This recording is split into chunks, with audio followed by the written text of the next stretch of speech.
بہت پرانے زمانے میں ایک اسلامی ریاست تھی جہاں ایک بادشاہ حکومت کرتا تھا۔ بادشاہ بہت نیک دل اور نرم مزاج انسان تھا، لیکن زیادہ عقل مند نہیں تھا۔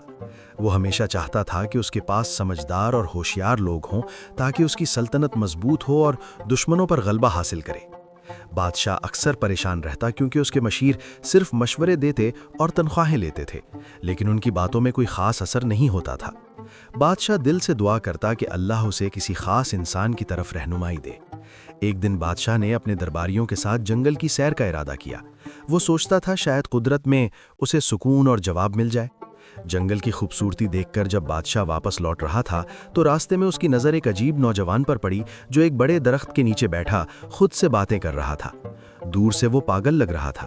بادشاہ رک گیا اور سوچا کہ یا تو یہ شخص پاگل ہے یا اللہ نے اسے کوئی خاص حکمت دی ہے۔ بادشاہ اس کے قریب گیا اور نرمی سے پوچھا، اے نوجوان، تم خود سے کیوں بات کر رہے ہو؟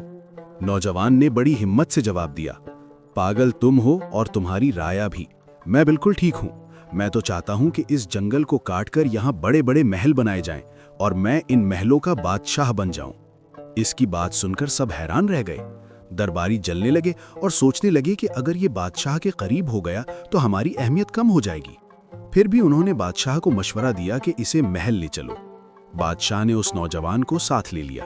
راستے میں نوجوان بھاگنے کی کوشش کرنے لگا، لیکن سپاہیوں نے اسے پکڑ لیا۔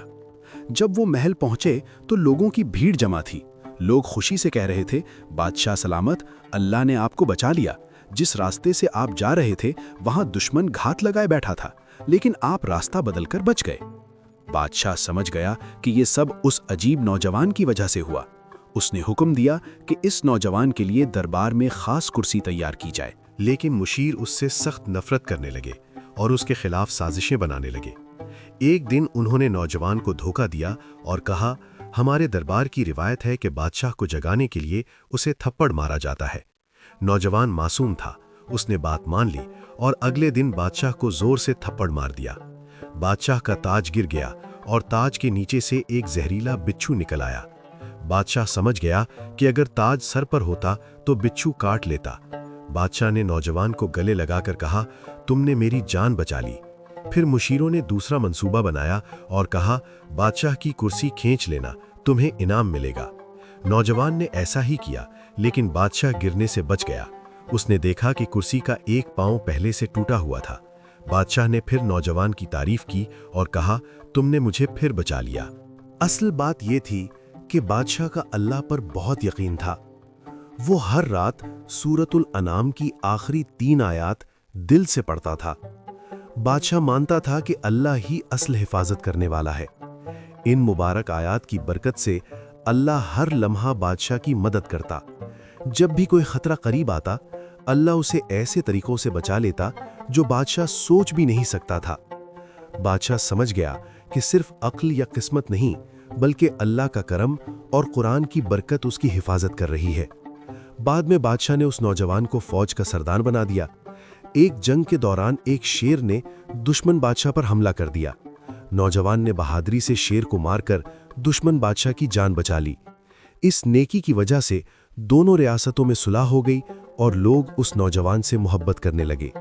یہ کہانی ہمیں سکھاتی ہے کہ عزت اور ذلت صرف اللہ کے ہاتھ میں ہے۔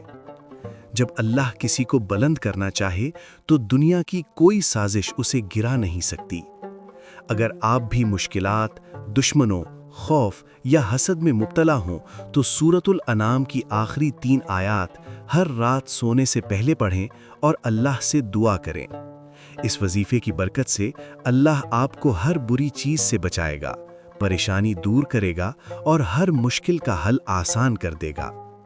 ہمیں کبھی کسی سے حسد نہیں کرنا چاہیے، ہمیشہ سچائی، صبر اور اللہ پر یقین رکھنا چاہیے، کیونکہ کامیابی صرف اللہ کی طرف سے ہوتی ہے اور قرآن ہر مسئلے کا روشن حل ہے۔